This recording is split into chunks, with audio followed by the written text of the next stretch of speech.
أعوذ بالله من الشيطان الرجيم بسم الله الرحمن الرحيم إن الله لا يستحيي أن يضرب مثلا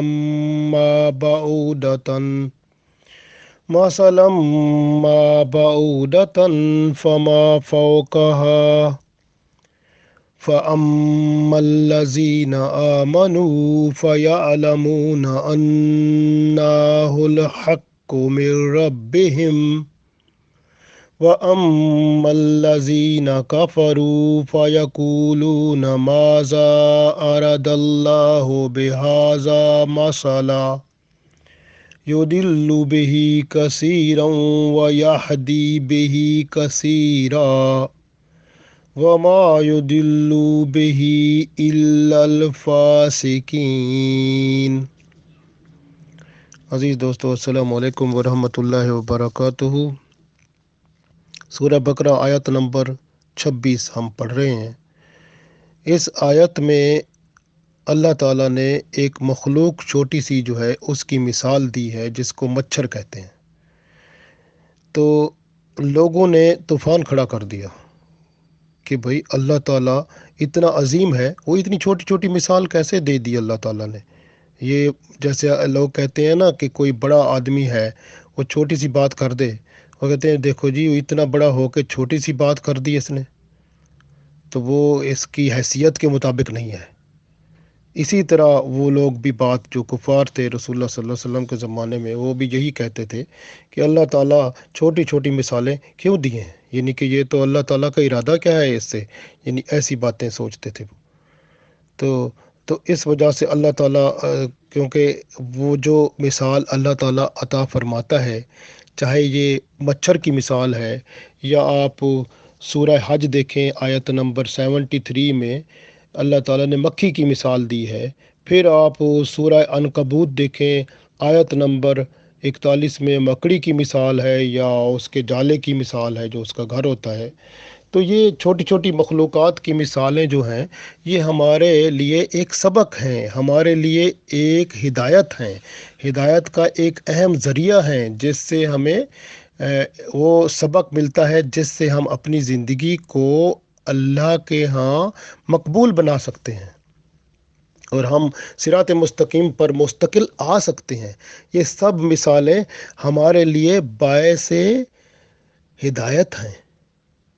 اور قرب الہی کا ذریعہ ہیں، لیکن وہ جو ہے نا جو نہیں سمجھتے تو وہ گمراہ ہو جاتے ہیں انہی کی وجہ سے۔ تو اللہ تعالیٰ اسی لیے فرماتا ہے کہ بعض لوگ ہوتے ہیں نا قرآن پڑھ کے ہی گمراہ ہو جاتے ہیں، بعض قرآن پڑھتے ہیں لیکن ان کو بڑی ہدایت مل جاتی ہے۔ تو اسی بات کا ذکر یہاں پر ہے، تو یہ مثال اس کی بڑی اہم ہے۔ ہم پڑھتے ہیں اللہ تعالیٰ فرماتا ہے ان بے شک اللہ ان اللہ بے شک اللہ تعالیٰ لا نہیں یستحجی کا مطلب ہوتا ہے حیا کرتا، جیسے ہوتا ہے نا محسوس ہوتا ہے جیسے، تو اللہ محسوس نہیں کرتا اس کو، لا یستحجی اللہ محسوس نہیں فرماتا، اللہ تعالیٰ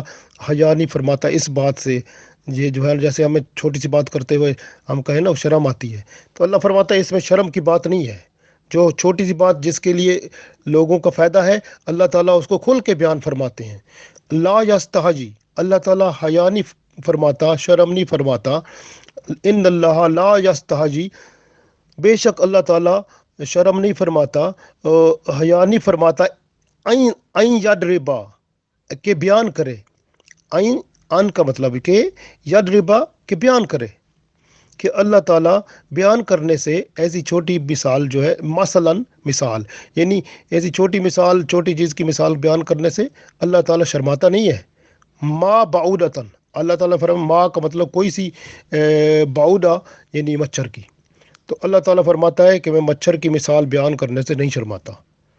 ان اللہ بے شک اللہ تعالیٰ لا یستحجی اللہ تعالیٰ نہیں شرماتا ان یضربا کہ بیان کرے مثلاً مثال ما بعودتاً کہ مچھر کی، کوئی سے مچھر کی، فما فوقہا فما یا پھر فوقہا اس فوق کا مطلب ہوتا ہے اوپر، یا اس کے اوپر کوئی اور جانور کی یا کسی اور مخلوق کی جو اس سے چھوٹی ہو یا بڑی ہو۔ تو وہ اللہ تعالیٰ چاہے تو اس کی مثال دے، جس طرح اللہ تعالیٰ نے چھوٹی بڑی وہ دیکھے نا اس میں مکھی کی مثال دی سورہ حج میں، اور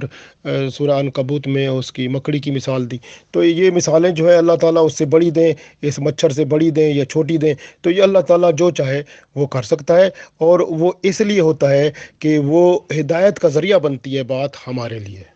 تو اس لیے اللہ تعالیٰ ہمیں یہ مثالیں اس لیے فرماتے ہیں تاکہ ہمیں معلوم ہو جائے کہ ہم جو ہے وہ اس میں گائیڈنس کا ایک پہلو نکلتا ہے۔ جس طرح مچھر ہے، اب مچھر کی ایک موٹی سی بات دیکھ لیں کہ وہ جو ہے نا، جب آپ دیکھیں نا مچھر آپ کے اوپر بیٹھے یا کسی جگہ آئے تو وہ اوپر ابھی اشارہ کریں گے آپ تو فوراً بھاگ جاتا ہے۔ یعنی مچھر اپنی جان اتنا سینسیٹیو ہے، اتنا حساس ہے، اس کو اتنا احساس ہوتا ہے کہ تھوڑی سے ٹچ کرنا، ابھی ٹچ کیا نہیں ہوتا، کسی نے اس کو چھوا بھی نہیں ہوتا، ابھی اس کو فیل ہوتا ہے کہ محسوس ہوتا ہے کہ کوئی بندہ مجھے وہ ہاتھ لگانے والا ہے، یا اس کو کچھ ایسا احساس ہوتا ہے تو فوراً بھاگ جاتا ہے، تو وہ اڑ جاتا ہے۔ تو جو ہے نا یہاں پر مثال یہ میں نے ایک بات بتائی ہے نا، اس طرح کی اس مچھر کو دیکھ کر اس کے اندر سے بڑے سبق ملتے ہیں۔ میں نے ایک سبق آپ کو بتا رہا ہوں، تو باقی خود ہی دیکھ لیں۔ تو یہ سبق دیکھیں کہ اتنا حساس ہے یہ، کہ اس کو جب یہ آتا ہے نا فوراً اس کو احساس، جب بھی ٹچ کرے، جب فیل اس کو فوراً بھاگ جاتا ہے۔ اس کو پتہ چلتا ہے کہ اب ہو سکتا ہے مجھے مار دے، تو فوراً اٹھ جاتا ہے۔ تو اللہ تعالیٰ مثال دے کے یہی فرماتا ہے نا کہ تم کیسے لوگ ہو کہ قرآن بھی پڑھتے ہو، اس کے اندر اللہ تعالیٰ فرماتا ہے واللہ بصیرم بالعباد، اور اللہ تعالیٰ اپنے بندوں کو دیکھتا ہے۔ بصیر کا مطلب دیکھنے والا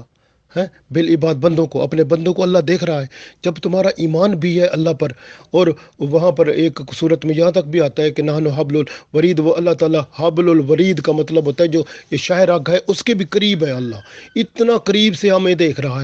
ہے نا۔ اور اللہ تعالیٰ بندے کے ساتھ ہے، قرآن پاک میں کہیں پر یہ بھی آتا ہے کہ جہاں تم ہو وہاں اللہ ہے۔ اور جب اللہ تعالیٰ ہمارے ساتھ ہے، ہمیں ہر وقت دیکھ رہا ہے، ادھر ہم نے تو کلمہ پڑھا ہوا ہے نا، اللہ الہ الا اللہ محمد رسول اللہ، ہم نے تو یقین کیا ہے کہ اللہ تو ہمارے ساتھ ہے، اللہ ہر وقت دیکھتا ہے۔ تو اللہ تعالیٰ ہماری ہر حرکت کو دیکھ رہا ہے، ہر عمل کو دیکھ رہا ہے، لیکن ہم کیا کر رہے ہیں؟ کوئی بھی عمل کرتے ہیں تو ہم اپنی مرضی سے کرتے ہیں، اور جب گناہ کر رہے ہوتے ہیں تو کوئی فکر ہی نہیں ہے، کوئی ڈر ہی نہیں ہے اللہ تعالیٰ کا، کوئی خوف ہی نہیں ہے بندے کو۔ تو ایسا ہم ہو جاتے ہیں۔ دیکھیں نا یہ حالت کیوں ہو جاتی ہے، اس چیز کو دیکھیں کہ اس وقت آپ کو احساس کی قوت مر جاتی ہے کہ اللہ موجود ہے، دیکھ رہا ہے۔ تو اللہ تعالیٰ فرماتا ہے پھر تو مچھر تم سے اچھا ہوا کہ وہ مچھر جو ہے کم از کم اس کو جب پتہ چلتا ہے نا پیچھے کوئی کچھ آ رہا ہے مجھے پکڑنے کے لیے، یا ہاتھ اس کو فیلنگ ہوتی ہے کہ محسوس ہوتا ہے کہ کوئی بندہ مجھے پکڑ رہا ہے، اس کو ابھی کوئی بندے کا ہاتھ پیچھے ہوتا ہے، اس کو پہلے پتہ چل جاتا ہے، وہ بھاگ جاتا ہے اور وہ اپنی جان بچانے کے لیے۔ لیکن تم اپنی جان نہیں بچاتے دوزخ سے، وہ عذاب آخرت سے، کہ تم گناہ کی طرف جاتے ہو، تمہیں اللہ نظر نہیں آتا، اس کو نظر آ جاتا ہے کہ وہ بھاگ جاتا ہے، اور تمہیں اللہ نظر نہیں آتا کہ اللہ کو دیکھ کر کہ اللہ موجود ہے، وہ دیکھ رہا ہے، تم گناہ کرتے جاتے ہو اور اپنے اوپر وبال وہ آخرت کے لیے عذاب جہنم لیتے جاتے ہو، تمہیں اس وقت اللہ کا خوف نہیں آتا؟ یہ کتنی بڑی بات ہے جو اس کے اندر مثال کے اندر میں نے ایک آپ کو اس کا پہلو بتایا ہے۔ آپ مچھر کو دیکھیں اور اس کے بارے میں دیکھیں، اس کے تمام اعضاء دیکھیں انسانوں کی طرح ہیں، اس کے اندر کی حالت دیکھیں، باہر کی دیکھیں، اس کی نفسانی وہ نفسیات دیکھیں، آپ اس کے بارے میں معلومات لیں تو آپ دیکھیں گے انسان اور اس میں اور کتنی مماثلت ہے، کتنی باتوں میں، اور کتنے سبق مل سکتے ہیں اس سے۔ تو یہ ایک مثال میں نے بتائی ہے۔ اسی طرح کی مثالیں اللہ نے جیسے آگے مکڑی کی مثال دی، مکڑی کے جالے کی مثال دی کہ تمہارا گھر جو ہے دنیا کا تو اسی طرح مکڑی کے جالے کی طرح ہے، تھوڑے دنوں کے لیے آئے ہو وہاں، یہاں پر تم اتنا کچھ جمع کر رہے ہو جیسے تم نے ساری زندگی ادھر ہی رہنا ہے۔ تو یہ جو ہے نا اپنا یہ اللہ تعالیٰ نے ہر چیز جو ہے کھل کے بیان کی ہے۔ تو یہ جو ہے نا مچھر کی مثال میں نے آپ کو اس لیے بتائی ہے، ایک بات اس کی بتائی ہے، تو آپ غور کریں اس پہ، تو آپ کو معلوم ہوگا کہ ہم کہاں پر ہیں۔ اور یہ لوگ جو کچھ لوگ جو کہتے ہیں کہ جی اللہ تعالیٰ کا کیا مقصد تھا کہ استغفر اللہ نعوذ باللہ اس چھوٹی مثال دینے سے، اللہ تو بڑا ہے، سب سے بڑا ہے، تو بڑی مثال دینی چاہیے تھی۔ تو وہ پھر کیا ہوتا ہے، وہ ذلیل ہوتے ہیں، وہ گمراہ ہو جاتے ہیں، دین ہی ختم ہو جاتا ہے ان کا۔ اس لیے اللہ تعالیٰ نے فرمایا آگے فَأَمَّا الَّذِينَ، پس وہ لوگ آمنو جو ایمان لے آئے، فَيَعْلَمُونَ پس وہ جانتے ہیں، انا کہ